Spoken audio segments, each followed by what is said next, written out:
Hey everyone, welcome to another Microsoft Excel tutorial video. If you are watching this video, then you are likely trying to figure out how to convert a cell with text into a date. It happens all the time, especially when you are importing a CSV file or data file from another source. Excel will interpret the date as a simple text field rather than a date like it should be. Even if the numbers look like a date to a person, many times Microsoft Excel will not be able to figure it out. Today, I'll show you how you can quickly and easily convert your text to a date so you can use those dates in your formulas and perform calculations on them. Let's jump over to the computer and I'll show you exactly how it is done.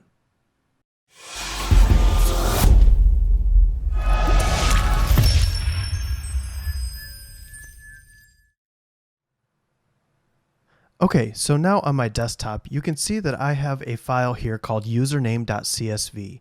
This is the CSV file that I have, and it includes some dates.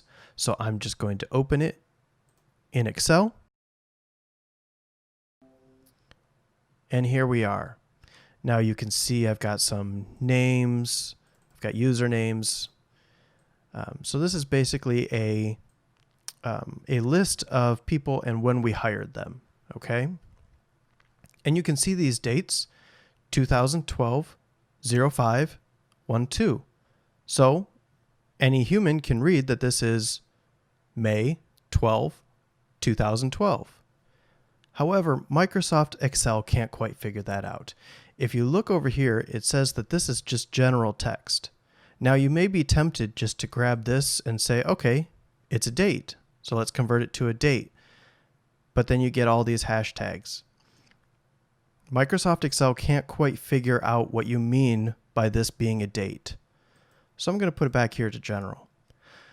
All right, so now the task is to figure out how do we convert this text into an actual date. So let's start by breaking it down. What is the format of this text? Well, it starts with 4 digits, which are the year. So we'll put 4 Y's for year. Next, it has the month. So we'll say month. And then the last 2 are the days. All right, so that is the format.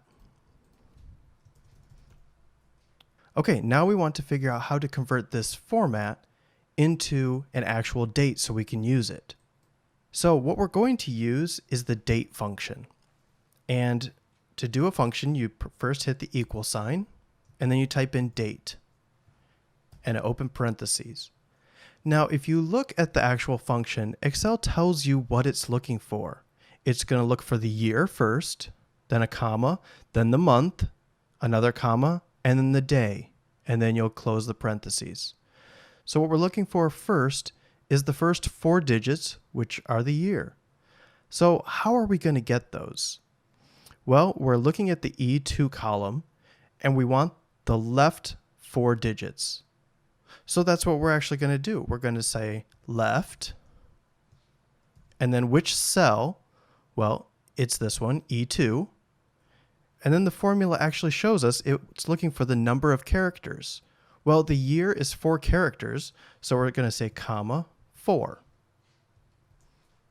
So now we have our year. So another comma. Now we're going to look for the month.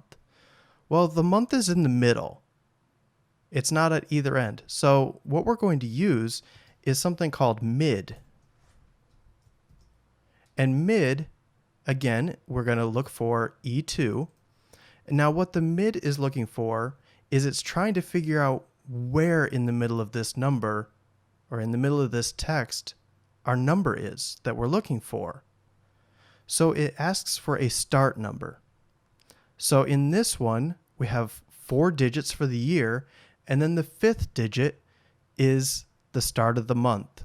So we're going to say 5 because that's the start of the number we want. And then again, we're looking for number of characters. So another comma and 2 because our month is 2 characters long. All right, so that finishes out our month. So now let's put another comma, and now we need the day. The day is the last 2 digits, which is on the right. So let's go ahead and use right. open parentheses, and again, we're looking at the E2 cell. We'll put a comma, and the number of characters from the right is 2. So we'll enter 2, we'll close the right parentheses, and then we'll close the parentheses for the date, hit enter, and now you see we have our date. And it is properly formatted as a date, which is what we want. So now we can use this date in other formulas and functions. Let's say we want to add 30 days to that. We can just say equals, and then we'll grab the G2 date, we'll add 30 days. So 30 days after May the 12th is June the 11th. Now, if we tried to do that on this number, we wouldn't be able to do it. Let's try it. Let's say equals this date plus 30. And it gives us 2012-05-42. So all it did was add 30 to this number as if it's a single number and not actually a date. Obviously, there are no months that have 42 days in them, so we know that this is not a proper format. So we'll just delete that. So now you can see how we would format a date out of just some normal text. And if we want, we can grab this cell and just drag it down, and it will compute all the remaining dates. Okay, now let's say we have the higher date in a different format. Let's say we're looking at October, let's say the 15th, and it's 2016. So now our format is different. Our format is month, month, day, day, year, year, year, year. So now our formula is going to look a little different, but we want to use basically the same type of thing. So I'm just going to copy this formula and paste it right here so we have something to reference. Okay, so let's start again. We're going to be equal, and then we're going to use the date function. And again, we're looking for year first, then month, then day. So now, in this new format, the year is on the right.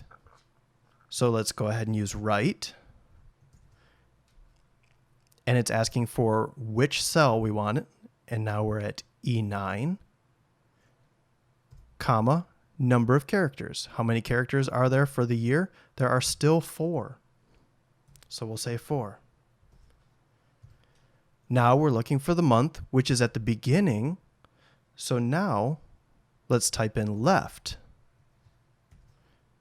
Again, we're going with E9, comma, number of characters. Again, we have 2 characters there. So we'll type 2 and close that parentheses. So now we've got the year and the month figured out. Now let's go to the day. The day in this one is now in the middle of the number.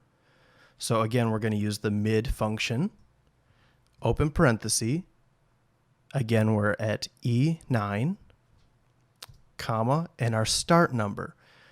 Our day starts as the 3rd digit in. So we're going to say 3, comma, number of characters is 2. We've got 2 digits for the day. 2. End parenthesis, and close the final parentheses, hit enter, and there we have 10/15/2016. So we've just changed the format, but we still have the same date. And you can see again, this is now recognized by Excel as a date. So regardless of what your format looks like, you can use this type of function right here with the left, mid, and right subfunctions in order to create the exact style of date that your original numbers are coming from. So now you can use that no matter what format your date is in. If your date happens to be in a day, day, month, month, year, year, year, year format, then all you have to do is change this formula around to make sure that you get the numbers in the right order for the date. All right, so that is how you can convert a text field into a date in Microsoft Excel. Now, if this workbook looks a little messy to you once you're done and you only really want this column down here at the end, you can just highlight these two columns, right click, and say hide, and your new hire date will still have all of the calculations visible. Now, the original text won't be visible, but we don't need that to be visible for Excel to still perform the calculations. This is really all we need for our workbook. All right. Well, thank you for watching. And if you have any questions, go ahead and leave them below in the comments. Otherwise, please give the video a thumbs up if you liked it and subscribe for more videos on Microsoft Excel.